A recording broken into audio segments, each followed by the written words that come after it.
नमस्ते, मेरो नाम दीपक परियार। म एससिसिएको विद्यार्थी हुँ। मेरो घर जाजरकोट जिल्लामा हो।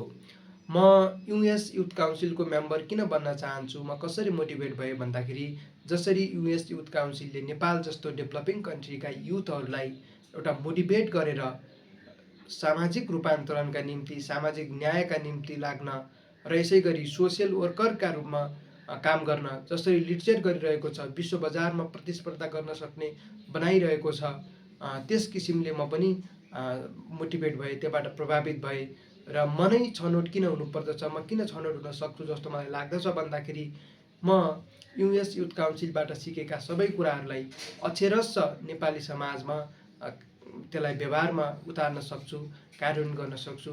त्यस किसिमको आँट, हुटुटी, क्षमतासहित काम गर्न सक्छु र अरूलाई पनि सिकाउन सक्छु भन्ने लाग्दछ। र म त्यहाँबाट सिकिसकेपछि त्यो कुराहरू मैले व्यवहारमा कार्यान्वयन गर्नेछु र समाजमा अन्य व्यक्तिले भन्दा आफूले केही भिन्न तरिकाले आधुनिक रूपमा विश्व शान्ति, एकता, सुशासन, समृद्धि र रूपान्तरणका निम्ति, सामाजिक न्याय, सुशासनका निम्ति नेपालमा चाहिँ केही किसिमको छुट्टै एउटा प्रभाव पार्न सक्छु जस्तो लाग्छ। Thank you so much.